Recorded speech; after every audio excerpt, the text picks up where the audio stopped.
આજનો દિવસ ગુજરાતના ઇતિહાસમાં સોનેરી અક્ષરોમાં યાદ રાખવામાં આવશે।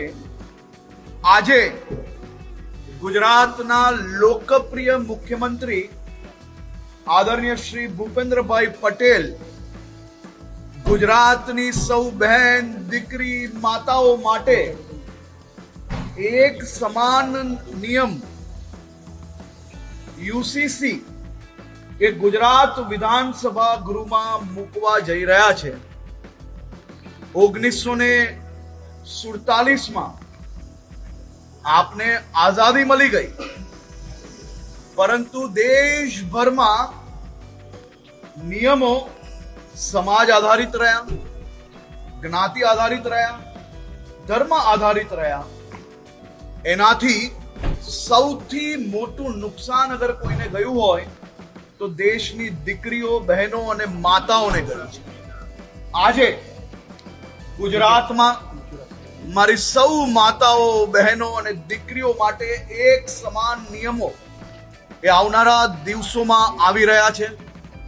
યુસીસી એ દેશના તમામ લોકો માટે એક સરખા નિયમો, લગ્ન બાબતે હોય કે પછી દીવાની બાબતે હોય, આ બધા જ વિષયોમાં એક સમાન નિયમ યુસીસીના માધ્યમથી ગુજરાતમાં લાવવામાં આવશે। આજનો દિવસ એ ઐતિહાસિક છે। મારી આ બધી માતાઓ, બહેનો અને દીકરીઓ આજના દિવસની વર્ષોથી રાહ જોઈ રહી હતી।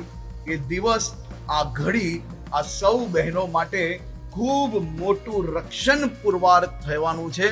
મુખ્યમંત્રી શ્રી ભૂપેન્દ્રભાઈ પટેલને રાજ્યની સૌ દીકરીઓ, માતાઓ અને બહેનો આજે આશીર્વાદ આપી રહી છે, અભિનંદન આપી રહી છે કે યુસીસીના માધ્યમથી આવનારા દિવસોમાં બધા જ સમાજોને ઇક્વલ રાઇટ્સ, એટલે કે બધા જ સમાજની દીકરીઓને કોઈ બી પ્રકારની તરછોડાઈને એની પરિસ્થિતિ ના થાય તે માટે આ યુસીસી આજે લાવવામાં આવી રહ્યું છે।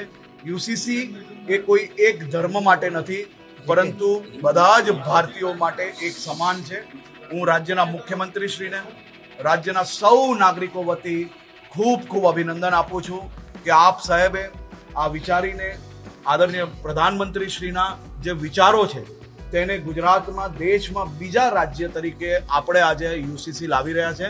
અને જરૂરથી બહુમતીથી, અને હું માનું છું ત્યાર સુધી રાજ્યની દીકરીઓ, રાજ્યની માતાઓ, રાજ્યની બહેનોની સુરક્ષાનો વિષય હોય, એમના હકનો વિષય હોય, ત્યારે બધા જ ચૂંટાયેલા પ્રતિનિધિઓ એમના વિસ્તારની બહેનો, માતાઓ અને દીકરીઓના હકમાં એક સમાન, એમના ન્યાયમાં સાથે અને ખૂબ ઐતિહાસિક રીતે આ બિલ આજે પ્રસ્તુત સાથે સાથે પાસ બી થાય તેવો મારો 100% વિશ્વાસ છે।